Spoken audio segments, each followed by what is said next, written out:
day is dawning. New ideas, new rules, new management. Wait!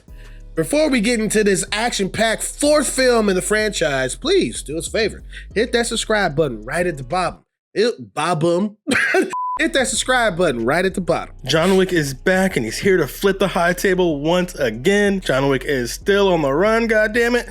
And his travels have taken him all the way to Tokyo. This is the coolest, the coldest looking continental ever. Think neon, think samurai, think ninjas, think nunchucks, think dudes holding swords with a machine gun in the other hand. So cool. It's so cool. The aesthetics of it, the color, and like one of the best shots that I've seen. It's in the trailer. It's that shot that's by that red tree and the red building. And you see all the stuff floating in the background. It's all red. And I'm like, yo, that's like straight out of a damn anime. Right. Think cherry blossoms gently wafting to the ground while bullets are flying. It's beautiful. It is very cool. I went back and watched all 4 John Wicks in a row, and they were incredible. One thing that's consistent between all of them is the story is thin. Now, I don't know if that's a negative or a positive, because the story they give you is very interesting, and it feels dense. It feels like there's more here, and it feels like the movie just doesn't get to it. It's like, oh, don't worry, there's more here, but we just didn't get to it. For example, we have never in 4 movies we have never seen the high table. I thought for sure I had it down that we were gonna see the high table. 4 movies we've never seen the high table, not one. I thought there was gonna be a meeting. We see everybody on the high table sitting around on like a physical table. That's high. Yeah, something. Like way up there. Yeah. It's a bunch of babies in high chairs. That's hilarious. In my head, that's what the high table looks like. Pass me my juice. Yeah, exactly. Or you will die at the hand of an assassin. Yeah. Assassins with nunchucks. It's like, oh shit. At least for John Wick 4, that's a plus, because you just get these great excuses to see John Wick move from awesome set piece to awesome set piece, doing some of the most incredible stunts I have ever seen. The amount of action scenes that were in this film, insane. And the quality of them, it is ridiculous. I'm also watching the movie, I'm like, why is this movie so creative? How come every scene is cooler and more interesting and more elaborate than the last one? And I'm like, oh yeah, because they just don't do action like this anymore. No, they don't. It's like you got all the action scenes from every movie of the last 20 years crammed into one. Incredible. The one thing I want to say about this film is that, yeah, this is a John Wick film, but the extra characters that's in this film shine brightly. One of my favorite characters is played by Donnie Yen. His name is Kane. He's a blind martial artist in here. And who fights with the cane, which is funny because his name is Kane. Yeah, he's hired by the high table, hired by Bill Skarsgård's character to hunt down and kill John Wick. He has these doorbell stickers that he puts cool on the wall somewhere, that basically, if you run by it, it'll be like ding dong, so he can hear where you are and shoot you and kill. I was like, that is so creative, so clever. I just like, and so Donnie Yen's character is a big standout character for me. This is the coolest and feels like the most accurate representation of Daredevil that I've ever seen. Bro. Like how come Daredevil can't be like this? Donnie Yen's performance, very cool, reminiscent of Jackie Chan's Drunken Master performance from back in the day, very famous. And then you have other characters in this that's brand new. One very interesting one in this. His name, he goes by the name of Nobody.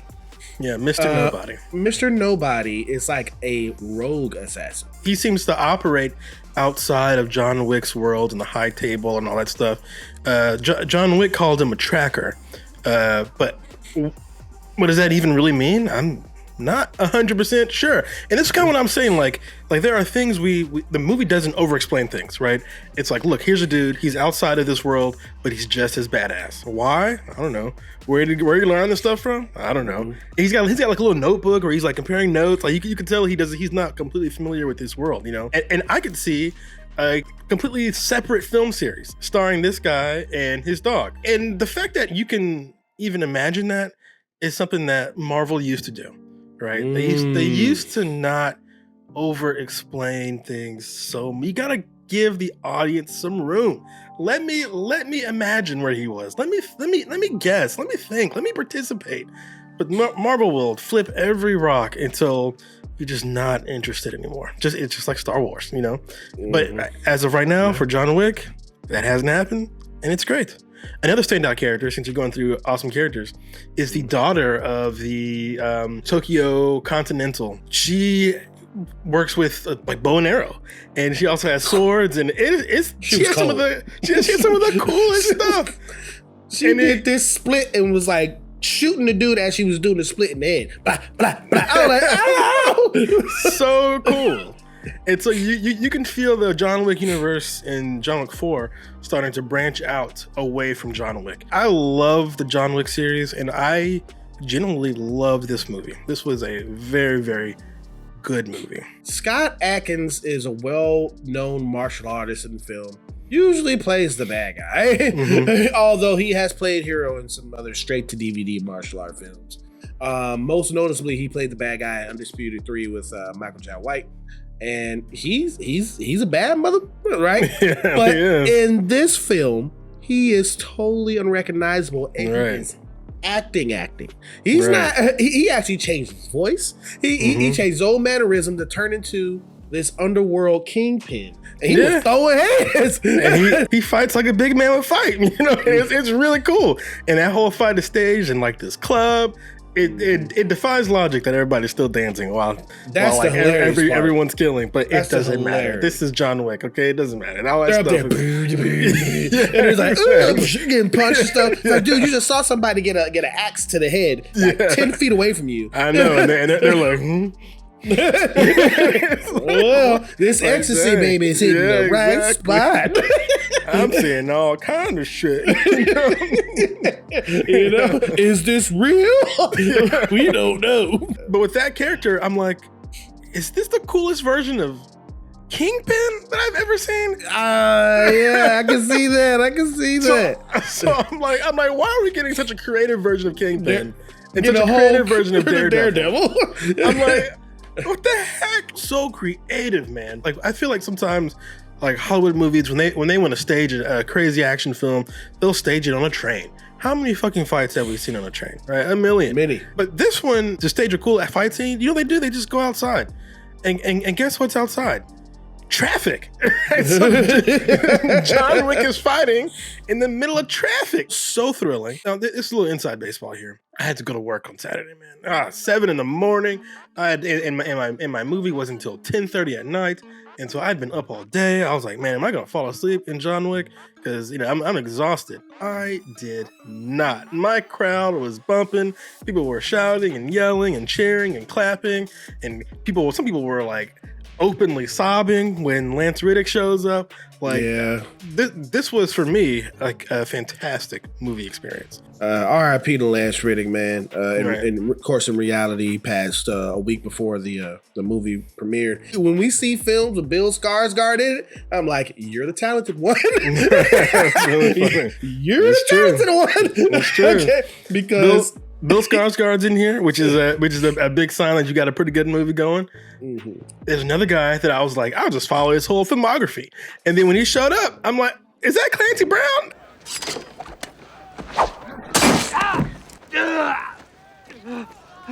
The enemy cannot push a button if you disable his hand. I'm in this movie with a scar and missing a finger, looking grizzled. I'm like, this is such a great cast. This is going to move closer into the plot of the film. The thin plot, it's there, but it's thin. Yeah. And the plot is the high table is tired, boy. They're tired. They don't want to deal with John Wick no more. Okay. Yeah. At the end of John Wick 3, Winston pretends to kill John Wick by throwing him off this building. The high table sees through this instantly, and they're like, you know what? Not only do we need to kill John Wick, we need to kill the idea of John Wick. Okay. So they're like, New York is just the most annoying effing city. So, we're going to start by leveling the Continental. So that's the first thing they do. They level the Continental. They kill Lance Reddick's character. And they're like, we're going to crush everyone who even thinks about helping John Wick. And this is, I think, a fantastic idea for a movie.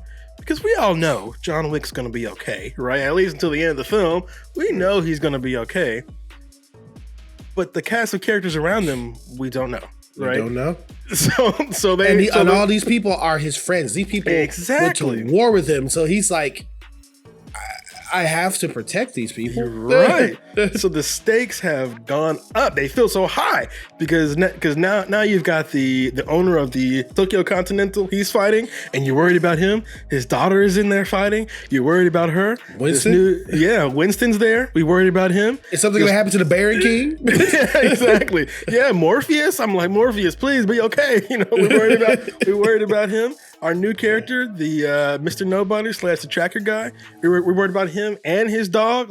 There's Donnie Yen, he's blind, so strangely you want to protect him, but you know that he doesn't need your protection. The movie uses this idea of killing the very concept of John Wick, of crushing the idea of John Wick as a way to provide stakes in every single action scene. It moves between the Japanese themes with, again, the cherry blossoms and the samurai and the ninjas to moving to this American Wild Wild West thing where they're 10 paces draw type thing. I mean, that's just fun, man. That is fun. John Wick fights in traffic, which is, I think, fantastic. And then after he fights in traffic, John Wick has to climb some stairs. And you think, how exciting can climbing stairs be? How could that be interesting? Incredible. I've never seen a drone-like overhead view of a combat. Amazing. John Wick is in this house, and he has this incendiary shotgun where it shoots out incendiary fire bullets. And there's different levels in the house. You can see it. And it's a camera view down, the bird's eye view. Yeah. The bird's eye view. And he is wrecking shop. The whole thing is one long, elaborate shot full of action. I mean, this movie is just sick. We were talking before, and I was saying the whole John Wick series is a series made by stuntmen, for stuntmen, starring stuntmen. And you can tell this is a movie made with passion. Okay. The John Wick series has not missed. And John Wick 4 did not disappoint. Exactly. Now let's get into a full spoiler here, all right? If you haven't seen the film, leave, go see the film and come back. The thing that we say about films is that you have to take a risk and you have to have stakes. And this film did both. Within that duel that he's dueling one of his good friends, Donnie Yen, he basically says with death comes freedom.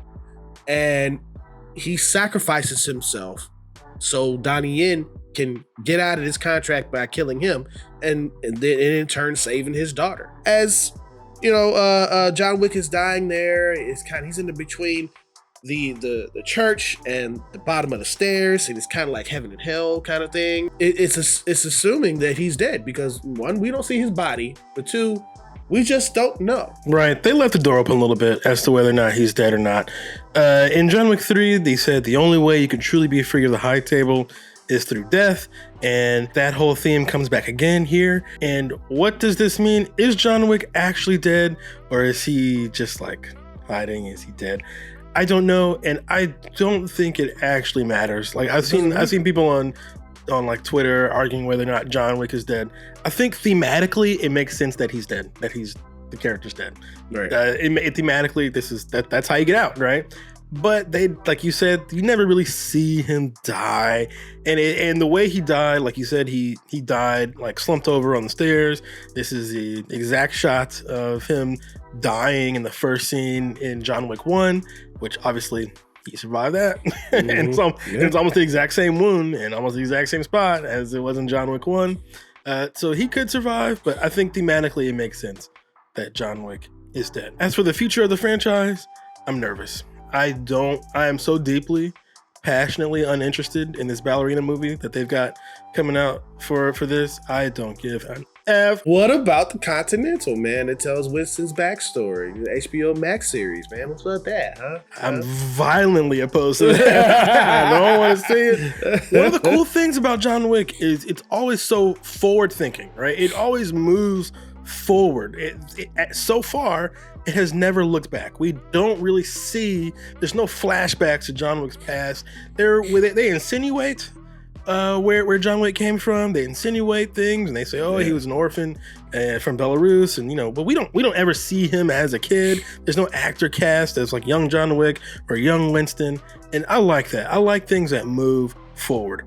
Prequels, I hate prequels because guess what you can't do in this Winston series? You can't kill Winston, right? So like you can't even really hurt him. So like I'm because he survives. Exactly. So they have to make sure. Where's the stakes? It's not going to be there. That's the big problem with prequels. You've got to set things up to be where we started.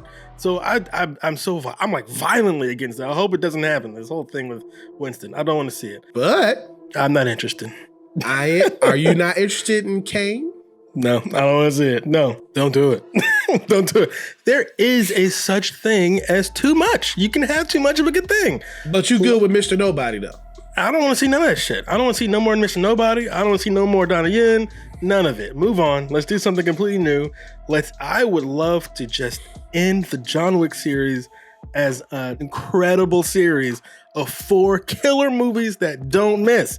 Why can't we just do that? But I know they won't. That's not how capitalism works. You got to keep making money. They're not going to learn the lesson. They're going to run this series right to the ground and kill it and make everybody upset about it. You can't have too much of a good thing. When I first reacted to the trailer, I was like, are we getting to sequelitis? Are we getting to sequelitis? But I was very surprised that they could tighten this up with a bow the way they did story-wise. They introduced new characters in this. Everyone played their part perfectly. The movie was shot beautifully. And some of the wildest and craziest action scenes I've ever seen. I have to give this a straight up A.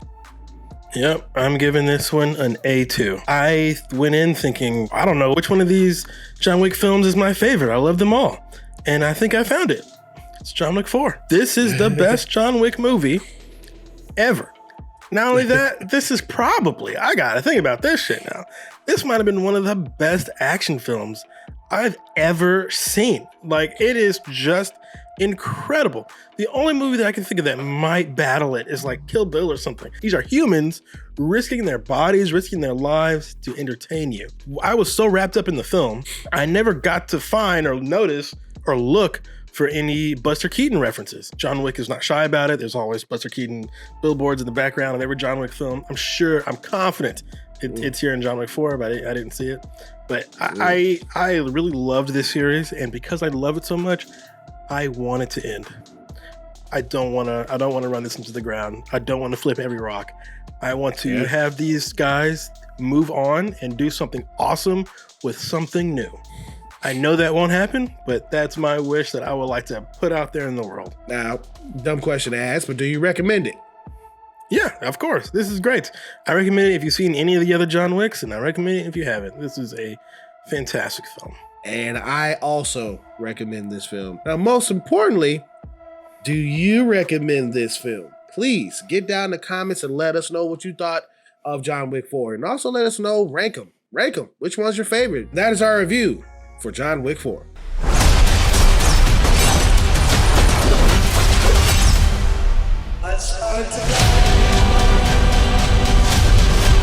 Thank you so much for clicking on this video. We really do appreciate you. If you are new to seeing us, can you please do us a favor and hit that subscribe button right at the bottom? And if you did like this review, can you please hit that thumbs up? It really does help us out. Or you can hit the thumbs down, whichever you choose. It is your opinion. Just remember one thing. It is mostly wrong. See you guys in another video. Have a good one.